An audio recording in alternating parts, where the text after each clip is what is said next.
Les Misérables. Volume 3. Marius. Book 6. The Conjunction of Two Stars. By Victor Hugo. Narrated by Peter Silverleaf. Chapter 1. The sobriquet, Mode of Formation of Family Names. Marius was, at this epoch, a handsome young man, of medium stature, with thick and intensely black hair, a lofty and intelligent brow, well-opened and passionate nostrils, an air of calmness and sincerity, and with something indescribably proud, thoughtful, and innocent over his whole countenance. His profile, all of whose lines were rounded, without thereby losing their firmness, had a certain Germanic sweetness, which has made its way into the French physiognomy by way of Alsace and Lorraine, and that complete absence of angles which rendered the Sicambre so easily recognizable among the Romans, and which distinguishes the Leonine from the Aquiline race. He was at that period of life when the mind of men who think is composed, in nearly equal parts, of depth and ingenuousness. A grave situation being given, he had all that is required to be stupid. One more turn of the key, and he might be sublime. His manners were reserved, cold, polished, not very genial. As his mouth was charming, his lips the reddest, and his teeth the whitest in the world, his smile corrected the severity of his face as a whole.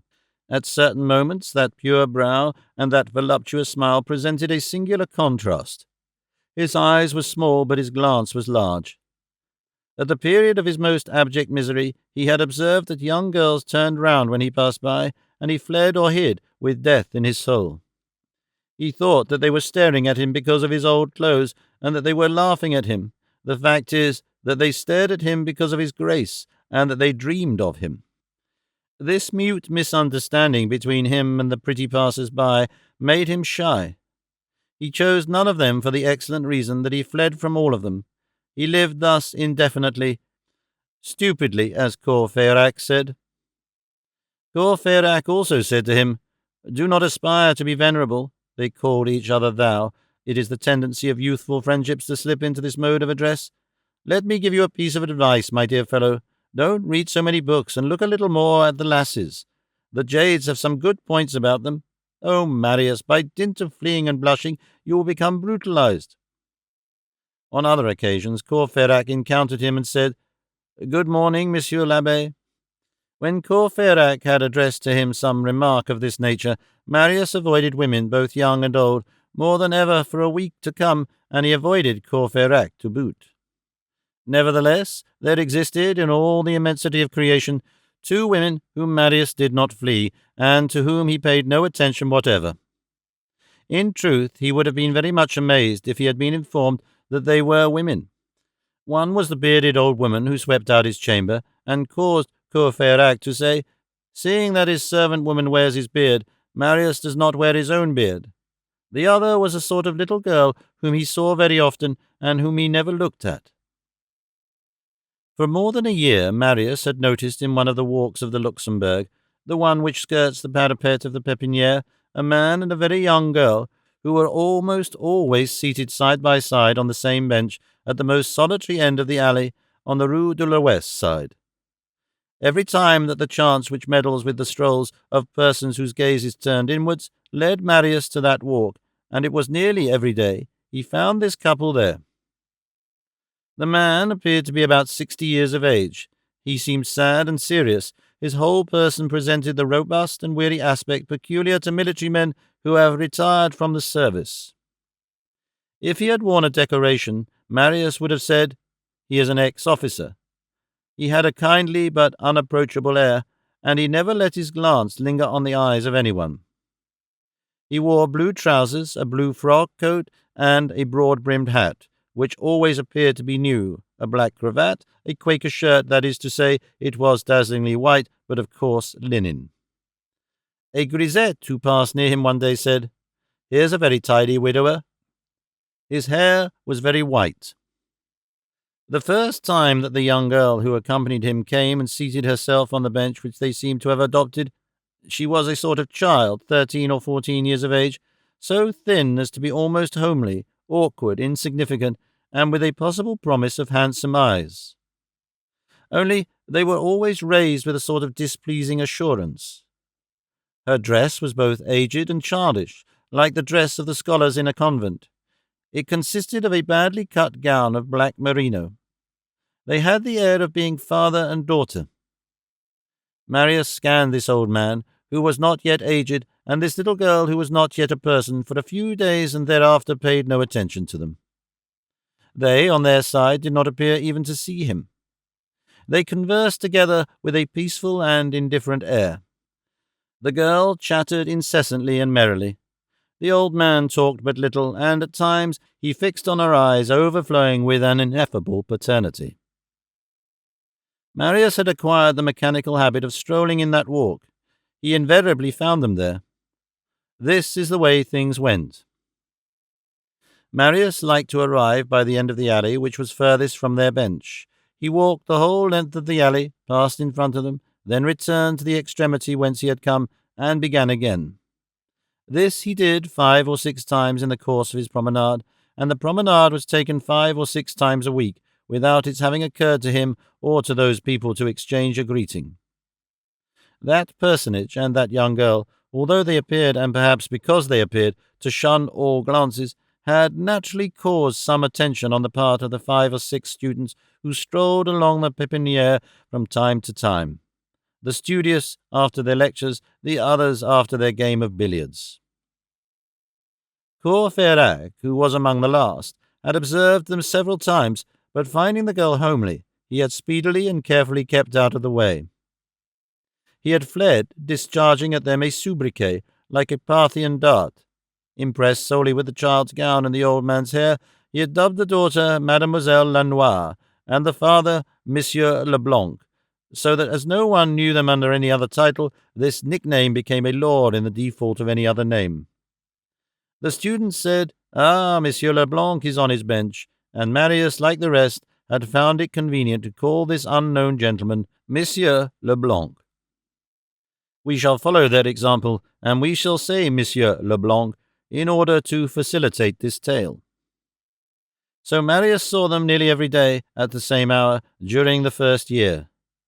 He found the man to his taste, but the girl insipid.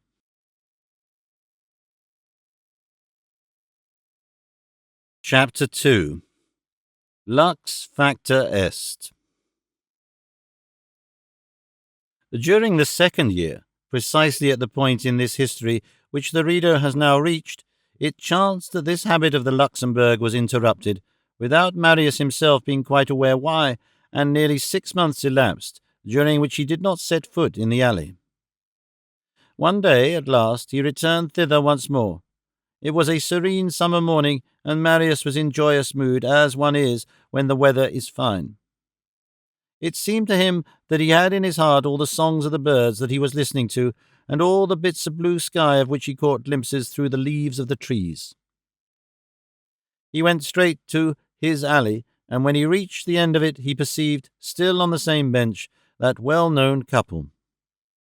Only, when he approached, it certainly was the same man, but it seemed to him that it was no longer the same girl. The person whom he now beheld was a tall and beautiful creature, possessed of all the most charming lines of a woman at the precise moment when they are still combined with all the most ingenious graces of the child, a pure and fugitive moment, which can be expressed only by these 2 words: 15 years.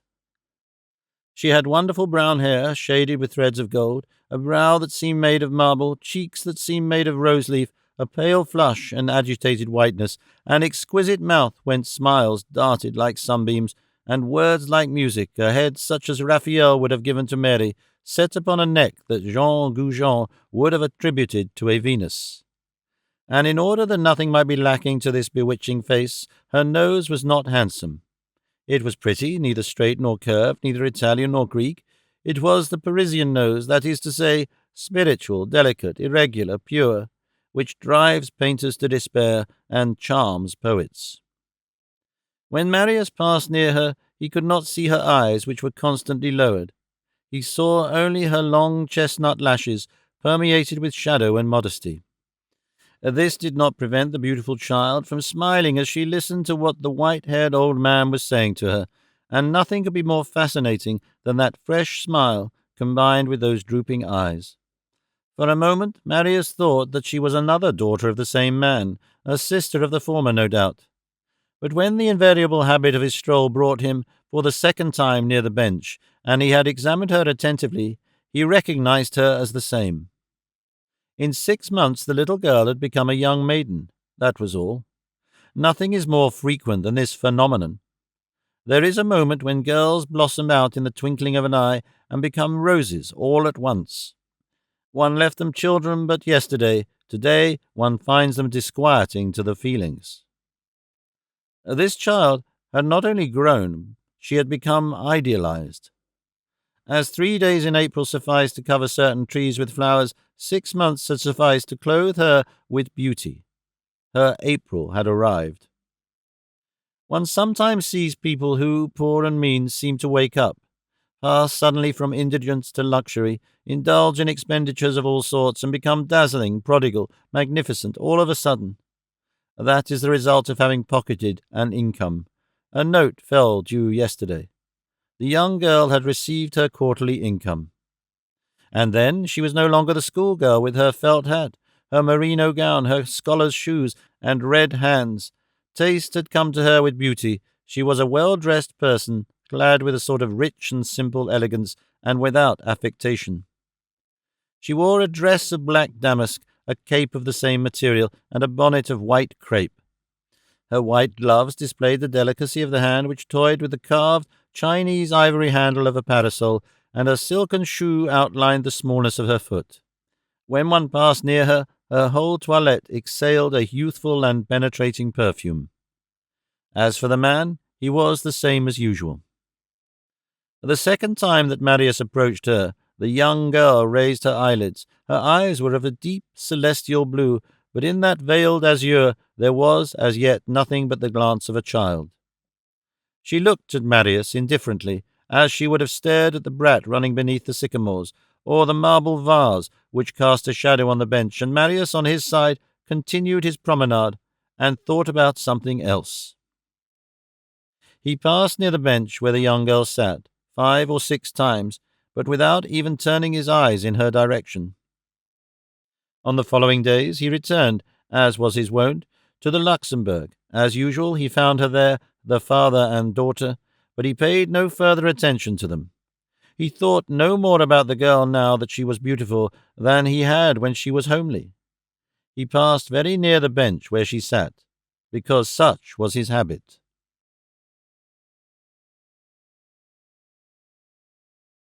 Chapter 3. Effect of the Spring. One day, the air was warm, the Luxembourg was inundated with light and shade, the sky was as pure as though angels had washed it that morning, the sparrows were giving vent to little twitters in the depths of the chestnut trees. Marius had thrown open his whole soul to nature. He was not thinking of anything. He simply lived and breathed. He passed near the bench. The young girl raised her eyes to him. The 2 glances met. What was there in the young girl's glance on this occasion? Marius could not have told. There was nothing and there was everything. It was a strange flash. She dropped her eyes and he pursued his way. What he had just seen was no longer the ingenuous and simple eye of a child. It was a mysterious gulf which had half opened, then abruptly closed again. There comes a day when the young girl glances in this manner. Woe to him who chances to be there. That first gaze of a soul which does not, as yet, know itself, is like the dawn in the sky. It is the awakening of something radiant and strange. Nothing can give any idea of the dangerous charm of that unexpected gleam which flashes suddenly and vaguely forth from adorable shadows, and which is composed of all the innocence of the present and of all the passion of the future. It is a sort of undecided tenderness which reveals itself by chance and which waits. It is a snare which the innocent maiden sets unknown to herself, and in which she captures hearts without either wishing or knowing it. It is a virgin looking like a woman.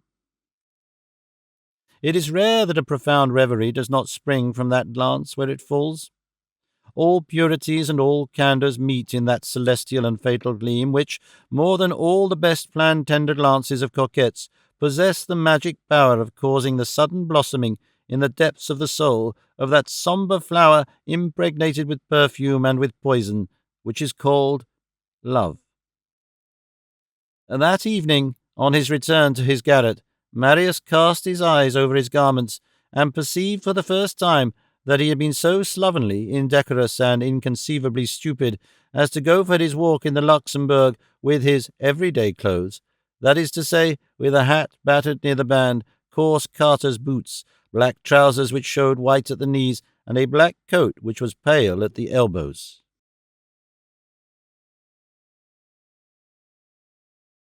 Chapter 4. Beginning of a Great Malady.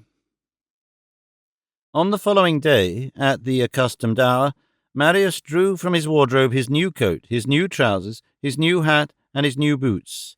He clothed himself in this complete panoply, put on his gloves, a tremendous luxury, and set off for the Luxembourg. On the way thither he encountered Courfeyrac, and pretended not to see him. Courfeyrac, on his return home, said to his friends, "I've just met Marius's new hat and new coat, with Marius inside them. He was going to pass an examination, no doubt. He looked utterly stupid."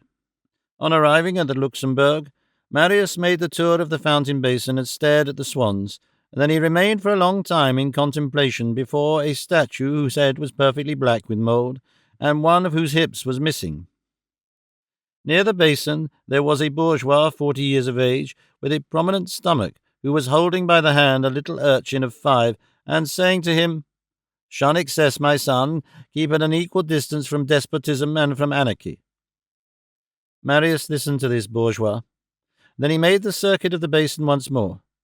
At last he directed his course towards his alley, slowly and as if with regret.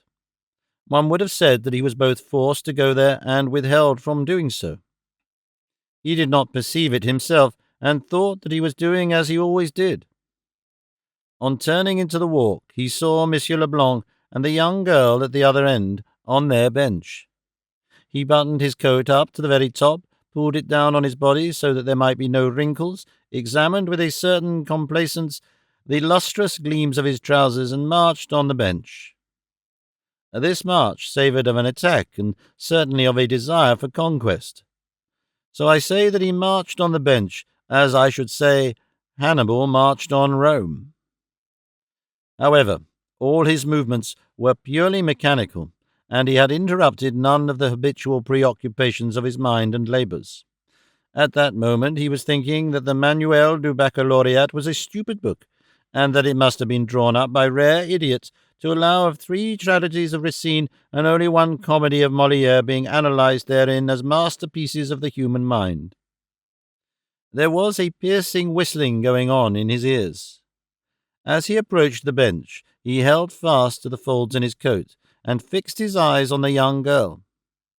It seemed to him that she filled the entire extremity of the alley with a vague blue light. In proportion as he drew near, his pace slackened more and more. On arriving at some little distance from the bench, and long before he had reached the end of the walk, he halted, and could not explain to himself why he retraced his steps. He did not even say to himself that he would not go as far as the end. It was only with difficulty that the young girl could have perceived him in the distance and noted his fine appearance in his new clothes. Nevertheless, he held himself very erect in case anyone should be looking at him from behind. He attained the opposite end and came back, and this time he approached a little nearer to the bench. He even got to within 3 intervals of trees, but there he felt an indescribable impossibility of proceeding further, and he hesitated. He thought he saw the young girl's face bending towards him. But he exerted a manly and violent effort, subdued his hesitation, and walked straight ahead. A few seconds later he rushed in front of the bench, erect and firm, reddening to the very ears, without daring to cast a glance either to the right or to the left, with his hand thrust into the coat like a statesman. At the moment when he passed under the cannon of the place, he felt his heart beat wildly. As on the preceding day, she wore her damask gown and her crape bonnet. He heard an ineffable voice, which must have been her voice. She was talking tranquilly. She was very pretty. He felt it, although he made no attempt to see her. She could not, however, he thought, help feeling esteem and consideration for me if she only knew that I am the veritable author of the dissertation on Marcus Obregon de la Ronde, which Monsieur Francois de Neufchâteau put, as though it were his own, at the head of his edition Gilbert. He went beyond the bench as far as the extremity of the walk, which was very near, then turned on his heel and passed once more in front of the lovely girl. This time he was very pale. Moreover, all his emotions were disagreeable. As he went further from the bench and the young girl, and while his back was turned to her, he fancied that she was gazing after him, and that made him stumble. He did not attempt to approach the bench again. He halted in the middle of the walk, and there, a thing which he never did, he sat down, and reflecting in the most profoundly indistinct depths of his spirit that after all it was hard that persons whose white bonnet and black gown he admired should be absolutely insensible to his splendid trousers and his new coat. At the expiration of a quarter of an hour, he rose as though he were on the point of again beginning his march towards that bench which was surrounded by an aureole. But he remained standing there motionless. For the first time in 15 months, he said to himself that the gentleman who sat there every day with his daughter had, on his side, noticed him, and probably considered his assiduity singular. For the first time, also, he was conscious of some irreverence in designating that stranger, even in his secret thoughts, by the sobriquet of Monsieur Leblanc. He stood thus for several minutes, with drooping head, tracing figures in the sand, with the cane which he held in his hand. Then he turned abruptly in the direction opposite to the bench, to Monsieur Leblanc and his daughter, and went home.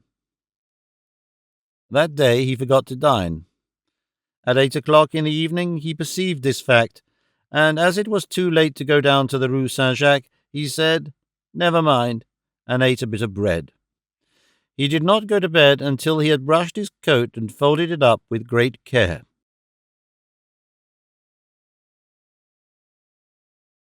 Chapter 5. Diverse claps of thunder fall on Madame Bougon. On the following day, Madame Bougon, as Courfeyrac styled the old portress principal tenant, housekeeper of the Gorbeau hovel, Madame Bougon, whose name was in reality Madame Burgon, as we have found out, but this iconoclast Courfeyrac respected nothing. Madame Bougon observed with stupefaction that Monsieur Marius was going out again in his new coat. He went to the Luxembourg again, but he did not proceed further than his bench midway of the alley. He seated himself there, as on the preceding day, surveying from a distance and clearly making out the white bonnet, the black dress, and above all, that blue light. He did not stir from it, and only went home when the gates of the Luxembourg closed. He did not see Monsieur Leblanc and his daughter retire. He concluded that they had quitted the garden by the gate of the Rue de l'Ouest.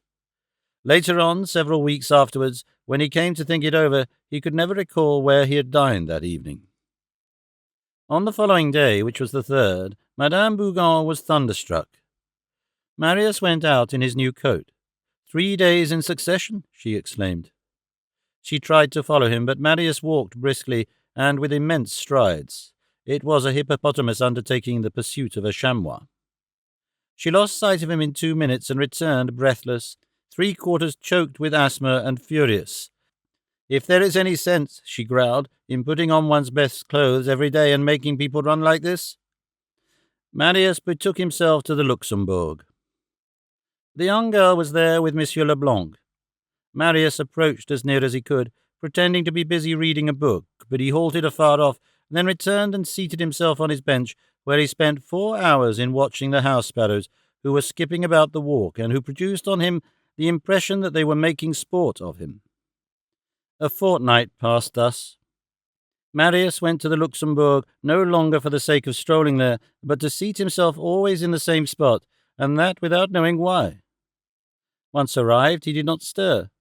He put on his new coat every morning for the purpose of not showing himself, and he began all over again on the morrow. She was decidedly a marvellous beauty.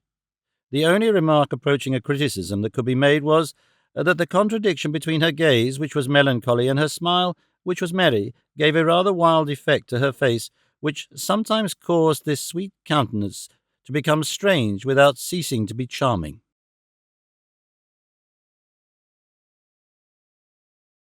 Chapter 6. Taken Prisoner. On one of the last days of the second week, Marius was seated on his bench as usual, holding in his hand an open book, of which he had not turned a page for the last 2 hours. All at once he started. An event was taking place at the other extremity of the walk. Leblanc and his daughter had just left their seat, and the daughter had taken her father's arm, and both were advancing slowly towards the middle of the alley where Marius was. Marius closed his book, then opened it again, then forced himself to read. He trembled. The aureole was coming straight towards him. "Ah, good heavens," thought he, "I shall not have time to strike an attitude." Still the white-haired man and the girl advanced. It seemed to him that this lasted for a century, and that it was but a second. "What are they coming in this direction for?" he asked himself. "What? She will pass here, her feet will tread this sand, this walk 2 paces from me." He was utterly upset. He would have liked to be very handsome. He would have liked to own the cross. He heard the soft and measured sound of their approaching footsteps. He imagined that Monsieur Leblanc was darting angry glances at him. "Is that gentleman going to address me?" he thought to himself. He dropped his head. When he raised it again, they were very near him. The young girl passed, and as she passed, she glanced at him. She gazed steadily at him with a pensive sweetness which thrilled Marius from head to foot.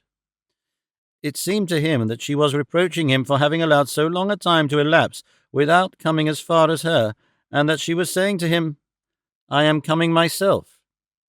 Marius was dazzled by those eyes fraught with rays and abysses. He felt his brain on fire. She had come to him, what joy! And then, how she had looked at him! She appeared to him more beautiful than he had ever seen her yet. Beautiful with a beauty which was wholly feminine and angelic, with a complete beauty which would have made Petrarch sing and Dante kneel. It seemed to him that he was floating free in the azure heavens. At the same time he was horribly vexed, because there was dust on his boots. He thought he felt sure that she had looked at his boots too. He followed her with his eyes until she disappeared. Then he started up and walked about the Luxembourg garden like a madman. It is possible that, at times, he laughed to himself and talked aloud. He was so dreamy when he came near the children's nurses that each one of them thought him in love with her. He quitted the Luxembourg, hoping to find her again in the street. He encountered Courfeyrac under the arcades of the Odeon and said to him, "Come and dine with me." They went off to Rousseau's and spent 6 francs. Marius ate like an ogre. He gave the waiter 6 sous. At dessert he said to Courfeyrac, "Have you read the paper? What a fine discourse Audrey de Puyraveau delivered." He was desperately in love.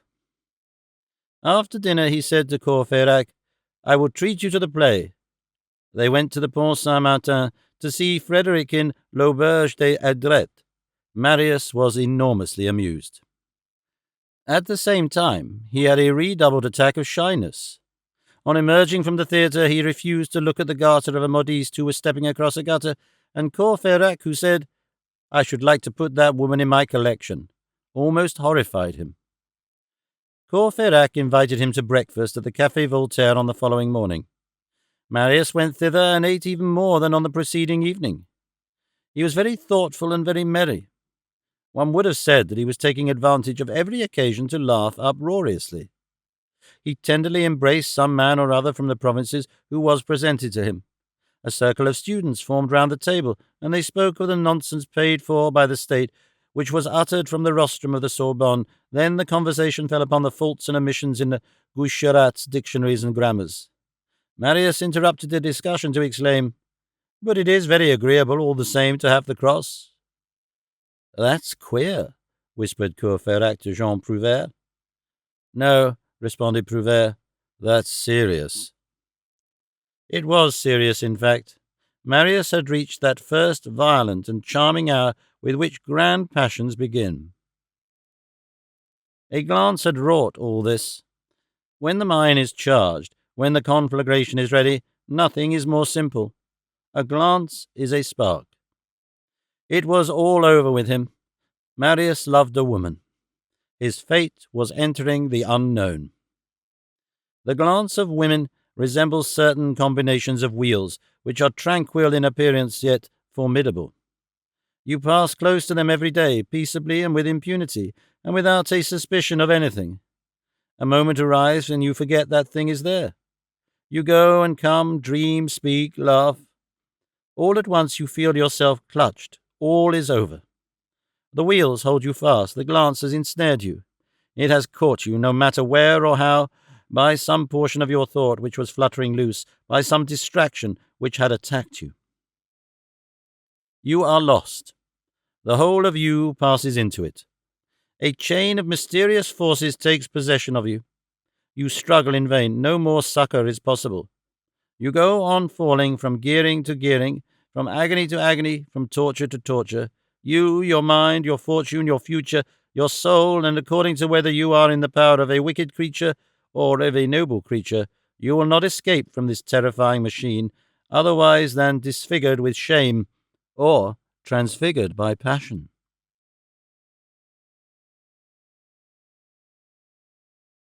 Chapter 7. Adventures of the letter U delivered over to conjectures.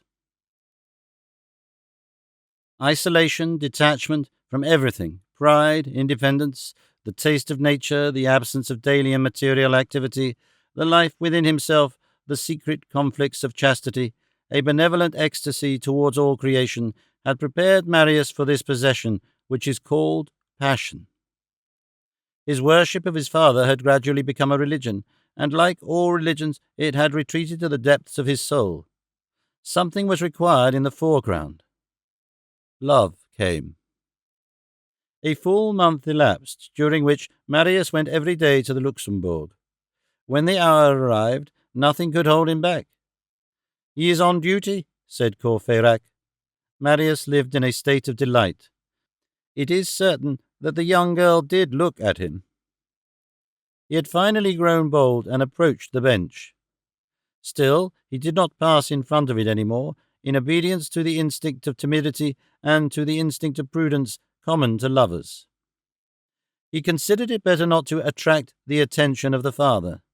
He combined his stations behind the trees and the pedestals of the statues with a profound diplomacy, so that he might be seen as much as possible by the young girl and as little as possible by the old gentleman. Sometimes he remained motionless by the half-hour, together in the shade of a Leonidas or a Spartacus, holding in his hand a book, above which his eyes, gently raised, sought the beautiful girl, and she on her side turned her charming profile towards him with a vague smile. While conversing in the most natural and tranquil manner in the world with the white-haired man, she bent upon Marius all the reveries of a virginal and passionate eye.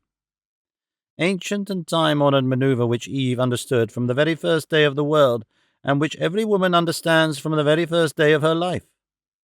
Her mouth replied to one, and her glance replied to another. It must be supposed that Monsieur Leblanc finally noticed something, for often when Marius arrived, he rose and began to walk about. He had abandoned their accustomed place and had adopted the bench by the Gladiator, near the other end of the walk, as though with the object of seeing whether Marius would pursue them thither. Marius did not understand, and committed this error. The father began to grow inexact, and no longer brought his daughter every day. Sometimes he came alone. Then Marius did not stay. Another blunder. Marius paid no heed to these symptoms. From the phase of timidity he had passed, by a natural and fatal progress, to the phase of blindness. His love increased. He dreamed of it every night, and then an unexpected bliss had happened to him. Oil on the fire, a redoubling of the shadows over his eyes. One evening at dusk he had found on the bench which Monsieur Leblanc and his daughter had just quitted a handkerchief, a very simple handkerchief, without embroidery, but white and fine, and which seemed to him to exhale ineffable perfume. He seized it with rapture. This handkerchief was marked with the letters U.F. Marius knew nothing about this beautiful child, neither her family name, her Christian name, nor her abode. These 2 letters were the first thing of her that he had gained possession of, adorable initials upon which he immediately began to construct his scaffolding. U was evidently the Christian name. Ursule, he thought. What a delicious name! He kissed the handkerchief, drank it in, placed it on his heart, on his flesh during the day, and at night laid it beneath his lips that he might fall asleep on it. "I feel that her whole soul lies within it," he exclaimed. This handkerchief belonged to the old gentleman, who had simply let it fall from his pocket. In the days which followed the finding of this treasure, he only displayed himself at the Luxembourg in the act of kissing the handkerchief and laying it on his heart. The beautiful child understood nothing of all this, and signified it to him by imperceptible signs.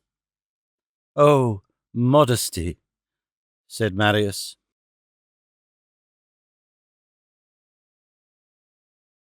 Chapter 8. The veterans themselves can be happy. Since we have pronounced the word modesty, and since we conceal nothing, we ought to say that once, nevertheless, in spite of his ecstasies, his Ursule caused him very serious grief.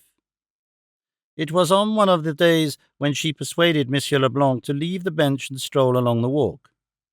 A brisk May breeze was blowing, which swayed the crests of the plantain trees. The father and daughter, arm in arm, had just passed Marius's bench. Marius had risen to his feet behind them, and was following them with his eyes, as was fitting in the desperate situation of his soul.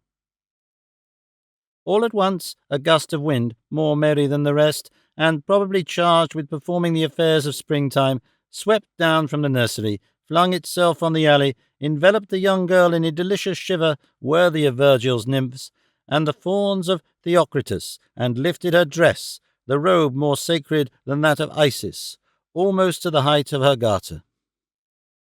A leg of exquisite shape appeared. Marius saw it. He was exasperated and furious. The young girl had hastily thrust down her dress with a divinely troubled motion, but he was none the less angry for all that. He was alone in the alley, it is true, but there might have been someone there. And what if there had been someone there? Can anyone comprehend such a thing? What she had done is horrible. Alas, the poor child had done nothing. There had been but one culprit, the wind, but Marius, in whom quivered the Bartolo who exists in cherubim, was determined to be vexed, and was jealous of his own shadow. It is thus, in fact, that the harsh and capricious jealousy of the flesh awakens in the human heart, and takes possession of it even without any right. Moreover, setting aside even that jealousy, the sight of that charming leg had contained nothing agreeable for him. The white stocking of the first woman he chanced to meet would have afforded him more pleasure. When his Ursule, having reached the end of the walk, retraced her steps with Monsieur Leblanc, and passed in front of the bench on which Marius had seated himself once more, Marius darted a sullen and ferocious glance at her. The young girl gave way to that slight straightening up with a backward movement, accompanied by a raising of the eyelids, which signifies, "Well, what is the matter?" This was their first quarrel. Marius had hardly made this scene at her with his eyes when someone crossed the walk. It was a veteran, very much bent, extremely wrinkled, and pale, in a uniform of the Louis XV pattern, bearing on his breast the little oval plaque of red cloth, with the crossed swords the soldier's cross of St. Louis, and adorned in addition with a coat sleeve, which had no arm within it, with a silver chin and a wooden leg. Marius thought he perceived that this man had an extremely well-satisfied air. It even struck him that the aged cynic, as he hobbled along past him, addressed to him a very fraternal and very merry wink, as though some chance had created an understanding between them, and as though they had shared some piece of good luck together. What did that relic of Mars mean by being so contented? What had passed between that wooden leg and the other? Marius reached a paroxysm of jealousy. Perhaps he was there. he said to himself. Perhaps he saw, and he felt a desire to exterminate the veteran. With the aid of time, all points grow dull. Marius's wrath against Ursule, just and legitimate as it was, passed off. He finally pardoned her, but this cost him a great effort. He sulked for 3 days. Nevertheless, in spite of all this, and because of all this, his passion augmented and grew to madness.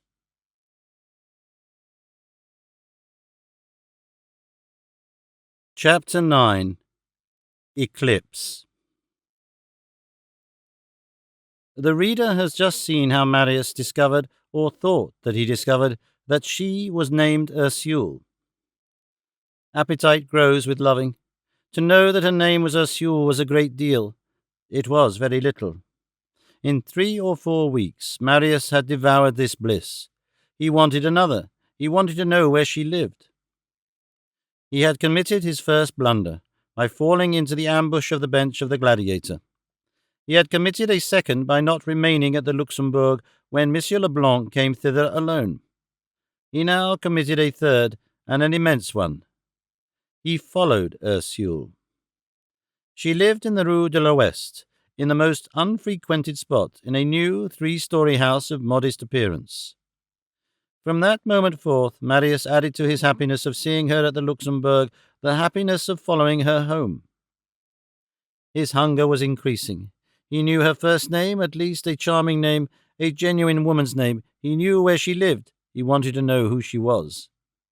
One evening, after she had followed them to their dwelling, and had seen them disappear through the carriage gate, he entered in their train and said boldly to the porter, "Is that the gentleman who lives on the first floor who has just come in?" "No," replied the porter, "he is the gentleman on the 3rd floor." Another step again. This success emboldened Marius. "On the front?" he asked. "Parbleu," said the porter, "the house is only built on the street." "And what is that gentleman's business?" began Marius again. "He is a gentleman of property, sir, a very kind man, who does good to the unfortunate, though not rich himself." "What is his name?" resumed Marius. The porter raised his head and said, "Are you a police spy, sir?" Marius went off quite abashed, but delighted. He was getting on. "Good," thought he. "I know that her name is Ursule, that she is the daughter of a gentleman who lives on his income, and that she lives there on the 3rd floor in the Rue de l'Ouest." On the following day, Monsieur Leblanc and his daughter made only a very brief stay in the Luxembourg. They went away while it was still broad daylight. Marius followed them to the Rue de l'Ouest, as he had taken up the habit of doing. On arriving at the carriage entrance, Monsieur Leblanc made his daughter pass in first, then paused before crossing the threshold and stared intently at Marius. On the next day, they did not come to the Luxembourg. Marius waited for them all day in vain. At nightfall, he went to the Rue de l'Ouest and saw a light in the windows of the 3rd story. He walked about beneath the windows until the light was extinguished. The next day, no one at the Luxembourg. Marius waited all day, then went and did sentinel duty under their windows. This carried him on to 10 o'clock in the evening. His dinner took care of itself. Fever nourishes the sick man, and love the lover. He spent a week in this manner. Monsieur Leblanc no longer appeared at the Luxembourg. Marius indulged in melancholy conjectures. He dared not watch the porte cochere during the day. He contented himself with going at night to gaze upon the red light of the windows. At times he saw shadows flit across them, and his heart began to beat. On the 8th day, when he arrived under the windows, there was no light in them. "Hallo," he said, "the lamp is not lighted yet, but it is dark. Can they have gone out?" He waited until 10 o'clock, until midnight, until 1 in the morning. Not a light appeared in the windows of the 3rd story, and no one entered the house. He went away in a very gloomy frame of mind. On the morrow, for he only existed from morrow to morrow, there was, so to speak, no today for him. On the morrow, he found no one at the Luxembourg. He had expected this. At dusk, he went to the house. No light in the windows, the shades were drawn, the 3rd floor was totally dark. Marius rapped at the porte cochere, entered, and said to the porter, "The gentleman on the third floor." "Has moved away," replied the porter.